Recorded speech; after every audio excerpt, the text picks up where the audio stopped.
Yuta no doubt has surprised the entire community, proving that advocate haters wrong. I've always been a part of the Yuta agenda, and what better than to invest in Yuta stocks other than now? Scaling Yuta is just a giant upscale from everyone beneath him. This including characters like the Disaster Curses, Maharaga, Kenjaku, and evidently Gojo. A lot of people might be mad or sad to admit it, but let's cut the shit. It's 2024 and Gojo is being surpassed by his students. And I shouldn't have to explain why, just read the manga.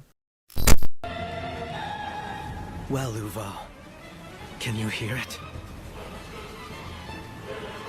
We dedicate this requiem to you. Chrollo is one of the most mysterious and intelligent characters in the Hunter x Hunter verse, and being the leader of the Phantom Troop and born with the strongest Nen type, his strength shouldn't be underestimated. But just how strong is Chrollo? Let's delve into the interesting and unique battle of mimicry between Chrollo and Yuta.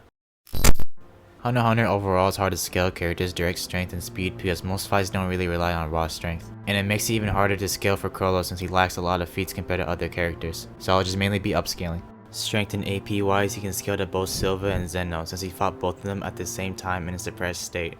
And Zeno himself even admits he doesn't know the outcome if Chrollo were to fight him to the death on a one-on-one. Silva and Zeno should scale above most Chimerant commanders, since Silva literally one-shotted Chitu, who is a commander himself. And the Chimerant commanders should scale above some of the Phantom Troop members like Bona Lenov, who used a Jupiter-looking attack that was calculated to have 109 tons of TNT, or City Block AP. Chrollo being the leader, he should obviously scale above all the troop members. Chrollo scaling above these people stat-wise, he should be around multi-City Block AP. Speed-wise, he should be faster than Uvogen. Uvogen kept up with Kurapika, and Kurapika was shown to react to bullets. Chrollo being stronger than both of them at the time, he should be supersonic to hypersonic in speed. Now onto his abilities.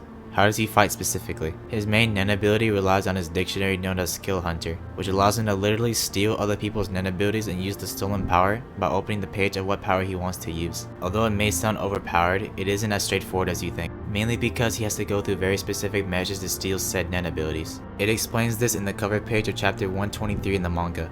So it explains step by step how he steals the abilities, but in short he basically needs to see the ability first and gain the consent of the user of said ability within 1 hour. He can't bypass this however, if he manages to convince a user of temporary use of their ability, like he did with Shaunark when he fought Hisoka. His main limitation is that in order to use a stolen ability he has to keep the book open in his right hand at all times or else he can't use it. He can however add a bookmark into a closed page with an ability, on top of an open page of another ability, which allows him to use 2 abilities at once. And by closing the book with the bookmark still on, he can have 1 ability equipped, but he's able to use both his hands freely.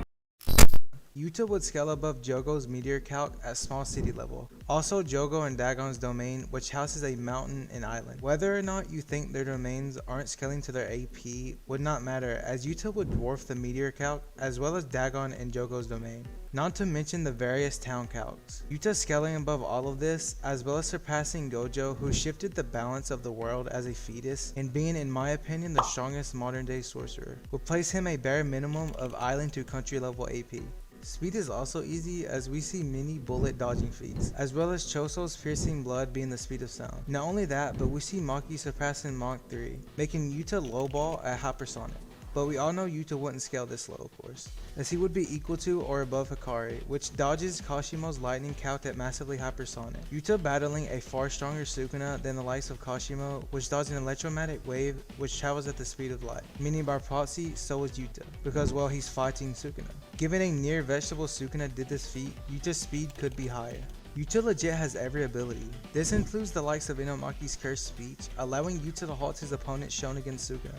And with his domain expansion True Love, Yuta has infinite domain sure hit attacks. This domain granted him access to Thin Icebreaker, Jacob's Ladder, Space Manipulation, Clairvoyance, and even Sukuna's own Cleave attack.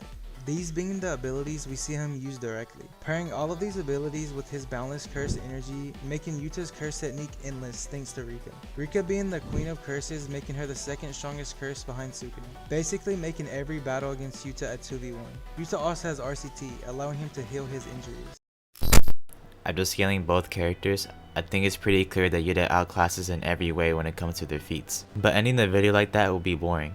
So to make it interesting, we're going to see how they would fight in an equal stats matchup. So how would this go? Chrollo, even in this instance, is still disadvantaged because he is much more limited to his mimicry compared to Yuta. Chrollo only having 2 abilities at most with being able to fight with only 1 hand. His best abilities for this situation would be his gallery fake and order stamp, which he can use to create a copy of himself and control them with order stamp, but Rika or Yuta can clear through them like Hisoka did. But if Chrollo would use both his hands, he would use his sun and moon ability, which would be his best win con. Whatever he touches with his ability with both his hands, it would explode, and the explosion would be more effective the longer he touches Yuta or Rika. The problem here would just be Yuta's RCT, which he would just regen from any explosion Chrollo would give, and I don't think Rika just gonna let Chrollo touch your Pookie Bear for long. Yuta overall, even while in equal stats, just has more win cons. His win cons being Curse Speech, which can control Chrollo, Black Flash being able to amplify his hits, Sky Surface, which can later manipulate the space around Yuta, Jacob's Ladder, which if you use Verse Equalization would nullify Chrollo's Nen. He also has access to Literal Precog and Sukuna's Cleave, which can most likely one-shot Chrollo as well. All of this, and I haven't even mentioned Yuta's domain expansion. Whenever he picks up a sword in his domain, it'll grant him a sure hit, and it's said to have an infinite amount of swords, meaning he has an infinite amount of sure hits, as long as he picks up the swords around him. Chrollo literally has no counter to this. You could say he can use his gallery fake, but that has a limit, and Yuta can use an infinite amount of sure hits until Chrollo dies.